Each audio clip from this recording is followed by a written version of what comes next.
A paz do Senhor, que Deus abençoe grandemente a sua vida. Vamos dar continuidade ao nosso estudo, esse estudo que estamos fazendo através da Palavra de Deus, a Bíblia Sagrada. E a Bíblia que nós estamos utilizando é a Bíblia de Estudo Pentecostal, a edição revista e corrigida de 1995. Uma Bíblia muito completa de estudos bíblicos e outros valiosos auxílios. Nós queremos agradecer a Deus por a oportunidade de sua palavra chegar até nós. Por isso, vamos continuar o nosso estudo falando sobre Deus e a criação. A criação e evolução. A evolução é um ponto de vista predominante proposto pela comunidade científica e educacional do mundo atual. Em se tratando da origem da vida e do universo, quem crê de fato na Bíblia deve atentar para estas 4 observações a respeito da evolução. Primeiro, a evolução é uma tentativa naturalista para explicar a origem e o desenvolvimento do universo. Tal intento começa com a pressuposição de que não existe nenhum criador pessoal e divino que criou e formou o mundo. Pelo contrário, tudo veio a existir mediante uma série de acontecimentos que decorreram por acaso ao longo de bilhões de anos. Os postulantes da evolução alegam possuir dados científicos que apoiam a sua hipótese. Segundo, o ensino evolucionista não é realmente científico. Segundo o método científico, toda conclusão deve basear-se em evidências incontestáveis, oriundas das experiências que podem ser reproduzidas em qualquer laboratório.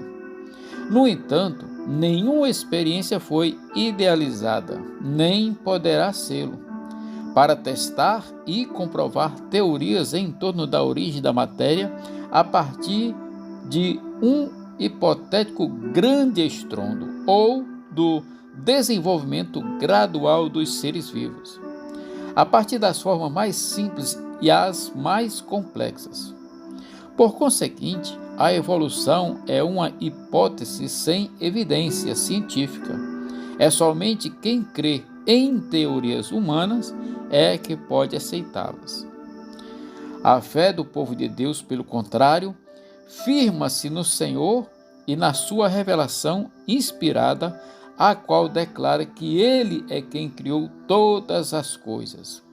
Como podemos conferir na carta aos Hebreus, no capítulo 11, versículo 3, que declara assim: pela fé entendemos que os mundos, pela palavra de Deus, foram criados, de maneira que aquilo que se vê não foi feito do que é aparente. Hebreus capítulo 11, versículo 3. Terceiro, é inegável que alterações e melhoramentos ocorreram em várias espécies de seres viventes. Por exemplo, algumas das variedades dentro de várias espécies estão se extinguindo. Por outro lado, ocasionalmente, vemos novas raças surgindo dentre algumas das espécies. Não há, porém, nenhuma evidência, nem sequer no registro geológico, a apoiar a teoria de que um tipo de ser vivente já evoluiu do outro tipo. Pelo contrário, as evidências existentes apoiam a declaração da Bíblia que Deus criou cada criatura vivente conforme a sua espécie. como declara Gênesis capítulo 1, versículo 21, 24 e 25. Vamos ver o que diz a palavra do Senhor. Criou Deus os grandes animais marinhos e todos os seres viventes que rastejam, os quais povoavam as águas segundo as suas espécies, e todas as aves segundo as suas espécies. E viu Deus que isso era bom. Disse também Deus: produza a terra seres viventes, conforme as suas espécies, animais domésticos, répteis, animais selváticos, segundo as suas espécies. E assim se fez.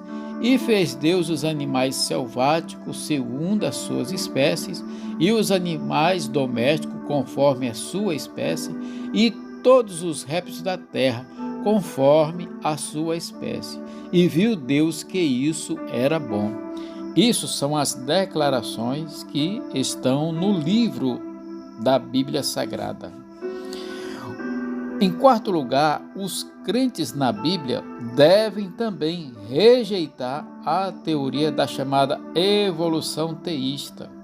Esta teoria aceita a maioria das conclusões da evolução naturalista. Apenas acrescenta que Deus deu início ao processo evolutivo. Essa teoria nega a revelação bíblica que atribui a Deus um papel ativo em todos os aspectos da criação. Por exemplo, todos os verbos principais em Gênesis 1 têm Deus como seu sujeito, a não ser em 1:12, que cumpre o mandamento de Deus no verso 11. Vamos ler o que diz a palavra do Senhor. Gênesis capítulo 1, versículo 12. A terra, pois, produziu relva, ervas que davam semente segundo a sua espécie, e árvores que davam frutos, cuja semente estava nele, conforme as suas espécies. E viu Deus que isso era bom, que cumpre o mandamento de Deus no versículo 11. E a frase repetida: e foi a tarde e a manhã.